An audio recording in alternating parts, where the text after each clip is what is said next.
Alrighty, what's cracking YouTube? Matty here for RCA. Thought we'd do some techno time today and I'll show you guys these epic brass shock inserts for your techno shocks for the, I guess the 1/8 scale technos, including the MT410 here. Right, I'll have a list of vehicles, or list of shocks they can go into in the description. Now, these are made from brass, and these are going to give me far more life than the stock plastic ones, and even the Delrin ones that are quite expensive that Tekno offers. They still clap out pretty easily when you're beating on these things hard. So a good solution for us bashers to gain a bit of extra life out of our shocks on our larger sized Tekno vehicles. Righto, so just a little look-see under the hood of mine. And well, we are certainly due to rebuild these shocks. So what I'm going to do to start this is a very straightforward thing to do. A lot of you won't need to watch this video to install these. It is quite easy to do. For those of you who aren't as confident, Michael's asked me to put this video together to help show you guys how to do this, and everyone can just have a laugh at how I do things. So righto, first things first, I'm going to take the wheels off this bad boy. It'll make it a little bit easier for me to do this job, and we'll get right into it. Alrighty, so set you up here on the tripod. Hope you can all see. Right, so what we're going to need to do to take our shocks off is we're going to need our little T-tool. Right, and we're going to undo the top. Just thusly like so. Okay, not overly difficult there. I'm going to need a rag. Well, I'm going to recommend you use a rag. Now, while you do this, I recommend shock pliers. Okay, I don't have them. I'm going to show you what I use. I'm a bit of a stooge with buying things, so you know, it is what it is. I don't even have stands. I just use the tires. Works fine. Righto, then I'm going to take a 2.5. My beautiful M3 tool handles. These are too nice for me. I don't want to get them dirty, but we're going to undo it at the bottom here. And we're going to take note of where our shock position was. Okay, where this this cap head was in, unless we want to change our geometry, but I don't want to. So I know where we're going there, and we're just going to put these little bitties aside. And then here we go. Pull him out. Out we go, and we are yucky. Okay, so take our rag. What I'm going to do is I'm going to, so I don't lose it, this little insert here, I'm just going to pop him out. Okay, I'm going to use the tool here, and I'm just going to pop him out carefully. A little bit of pressure, and out we go. So we've got this little guy out. We don't want to lose it. Here we have our shock, right? So I'm just going to give him a bit of a rub down. Don't want to be overly dirty here. Oh, and there's, oh, look at it. Well, these are the M2C shock caps, and this one in particular I haven't been having much luck with. Now Tekno, I like their retainers, they don't come off. We have a 1.5 here.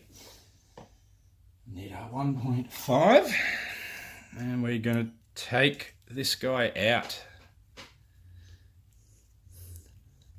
Hopefully I can keep this in the camera the whole video. I apologise for not. Usually I have a camera person on hand, but I'm home alone today, so we're going to just try and do this ourselves.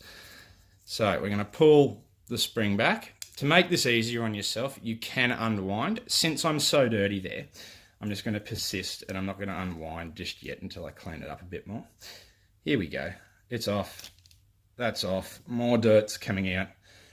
Right. So I'm going to clean this shock up. What am I going to use to clean this shock up? Toothbrush, rag. That's about that. Alrighty. So we're looking a lot cleaner now. And, well, let's get on with this, shall we? So we need to pull down this little cover here. And I like to grab it all the way around and just lightly pull it down. Slide him up, and we're on to taking off the rod end. All right, this is where you should be using shock shaft pliers. I'm going to show you what I do to get around this. I'm going to put a bit of towel over here, and I'm going to take my wire splitters / crimpers, and I'm actually going to use this little bit in here, which doesn't have a sharp edge. So I'm going to put him over here, thusly like so. Make sure we're lined up, get a good grab on it, and just turn it. Twist him off. Here it comes. Nice and easy. Okay, so rod ends off. I can put this down. We can take the cover off, and this little piece in here is what we are replacing today. So we're going to twist him off carefully. We don't want, this is plastic end, so we don't want to thread or strip this. And that will come off nicely, and boom. So we have our little insert bit here, which is already showing signs of wear and stretch. So use our nails. This one's come off nice and easy, and off we go. Now we're nice and clean in there. Now I'm going to cut a corner here, and I don't actually have enough shock oil to redo these shocks at the moment. So I'm going to skip that part and just do it this way. So we take our little M3 brass insert. There's a flat side and there's a protruded side. We want the protruded side out, flat side down in. So you're going to take him over, and nice fitment over all the way in. Bam. And then we're just going to reverse the process. So really, there's nothing to this. Tighten him up like that. We're sweet. It's in there. Nice smooth movement, which is what we want. Don't forget our cover before we put our rod end on. So just gonna wiggle it round. Over we go. Too easy there. I'll start threading this boy on. We don't want to thread it incorrectly. Again with my towel. Like I said, shock shaft pliers are handy, but they are costly. For what they are, they're costly. These do just fine for me. I'm not a racer. I'm not El Gourmet. So this is fine for me and my bashes. One day I'll probably get shock shaft pliers. And we are tight. We are tight. So we can take him out. We can pull our little cover down, put our spring back on. We can put our retainer back on. Don't forget your grub screw. Excuse the dirty hands and the big long fingernails. They do come in handy in this hobby. And we'll put him back in. It never wants to focus, does it? Oh, there we go. Nice and gently. Thusly like so. And that's in. So, that's done. We're back together. Now we took this little bitty out of the top, push him back in like that. I like to fit at the top first.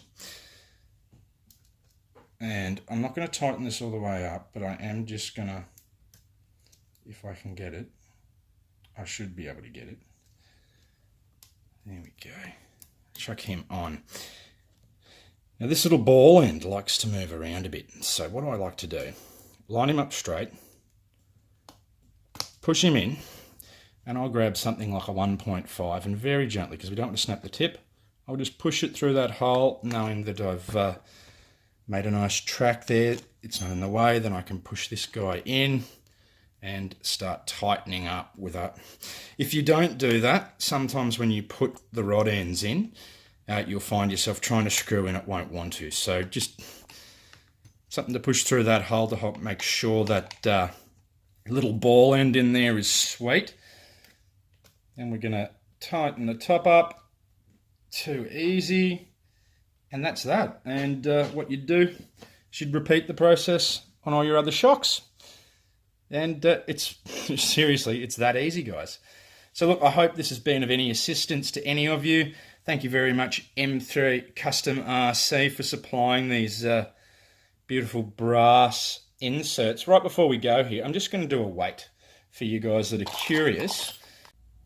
Alrighty, so we've got the digis out, turn them on, nice flat level surface. We'll go the plastic Tekno insert first, we'll put him down, and we've got 0.2 grams there. Okay, next to nothing. We'll take the M3 brass one here and we'll put them down, and we're 0.7 grams. So that's a gain of 0.5 gram, which would be, which is next to nothing. To be quite honest, I'm fine with that. That's cool. Righto, guys. So that's just, that's that. And I better get cracking and do my other 3 shocks. I'll catch up with you guys on the next one. That's Matty out for RCA.